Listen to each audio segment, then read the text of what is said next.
And we're back. Back here at... Sorry, I'll start again.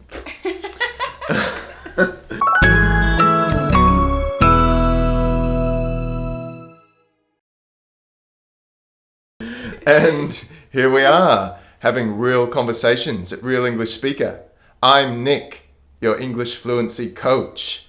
And this is Laura from Speaker's Little Secret, who's also a coach, aren't you? I am, yes. I'm a public speaking coach, presentation coach, video coach. And also an actress as well. So your whole background is in voice and presentation and speaking confidence. clearly, confidence, all of that jazz. So what we're going to talk about today is how to be a confident speaker. So how to be a confident English speaker, or just also how to be a confident speaker in general, in your life, in your work. Maybe you work in business, you have to go to meetings, or you have to give some presentations, or you just want to feel confident when you go into conversations and you chat to native speakers. Many people feel quite nervous, don't you? So, but we can overcome this, and Laura is a great person to talk about this and help with this. So what would be your suggestions for how to be, in general, how to be a confident speaker? I would say the first thing that I say to most of the people that I work with is to slow down, is to speak slowly. Yes. And this may come more when you're practicing, or you might be having a conversation and you'll just want to slow it down. And I actually say to people, by about 50%. So whatever speed you're speaking at currently, slow it down by about 50% and get used to pronouncing your words properly. This is an excellent tip. So, yeah, many people speak quite fast.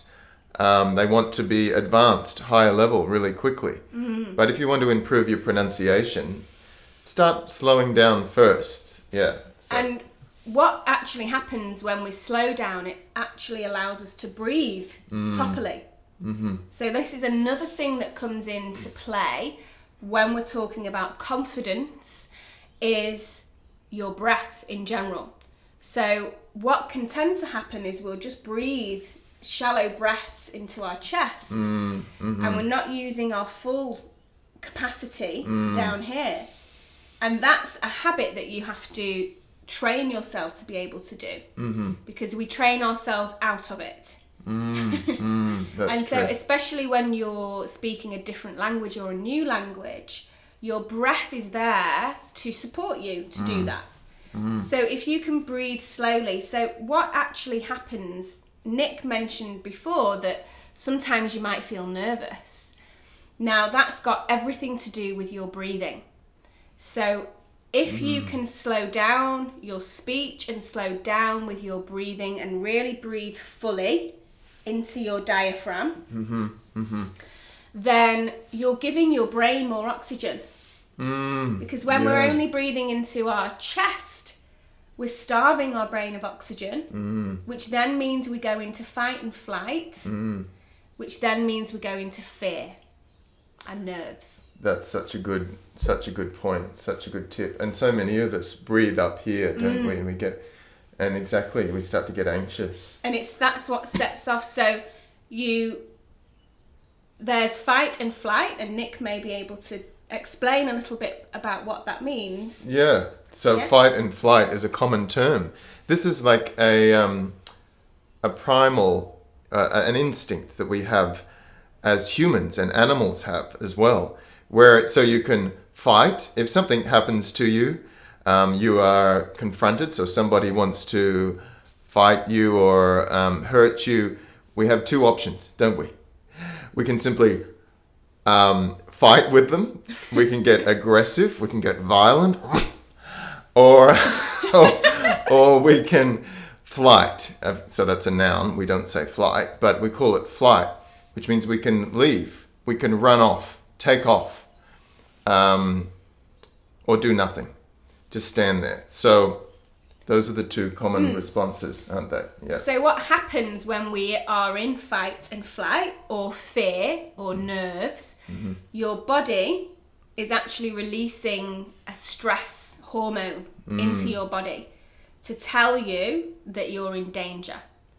So we want to move away from that. And the way you move away from that is through your breathing and slowing down. And what you want to be in when you're having your conversations and you're being a confident speaker is something called rest and digest. Okay. Which means that your nervous system is restful. It's calm. You're breathing fully. You've got oxygen going to your brain. You can think clearly. And you can then communicate clearly. So it's the difference between being in stress and being calm, collected, relaxed, and breathing and focused.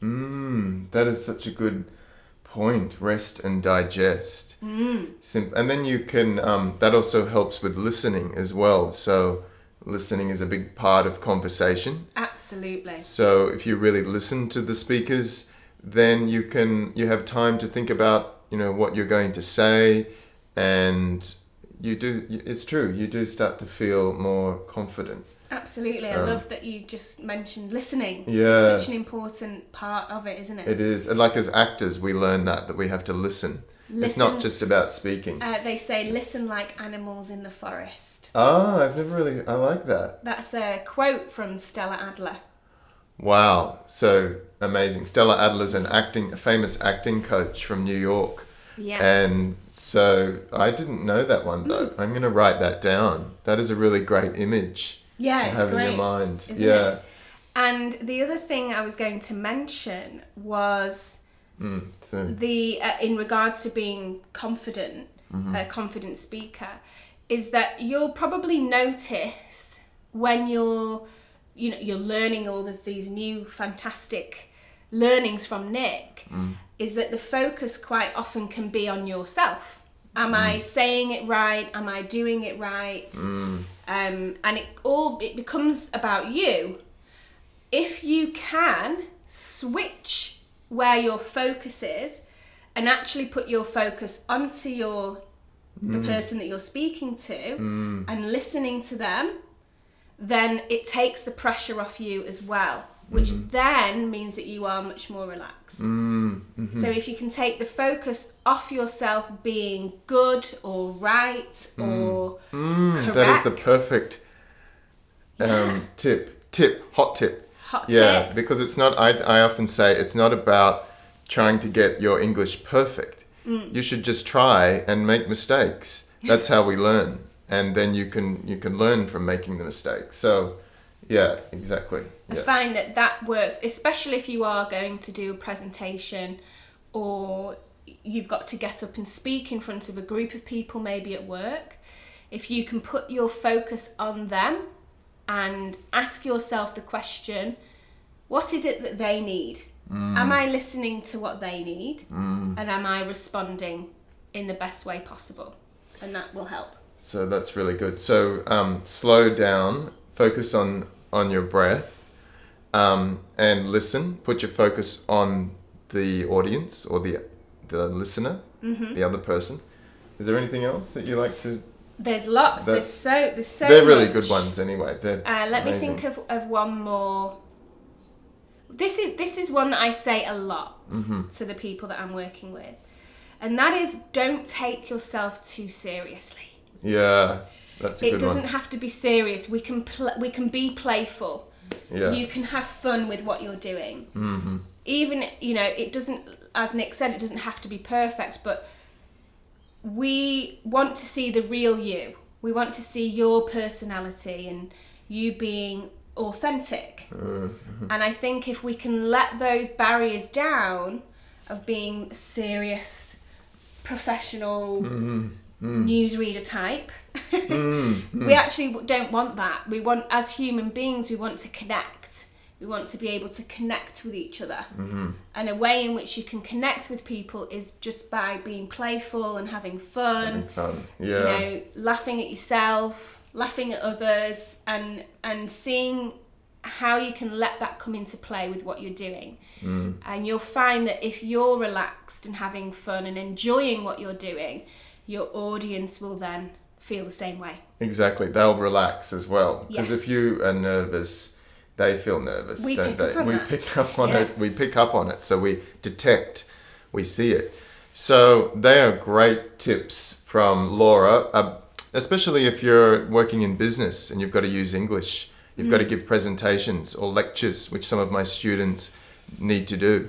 But also if you just want to go and start a conversation with someone. So I hope you enjoyed those tips and we'll see you soon. Bye. Bye.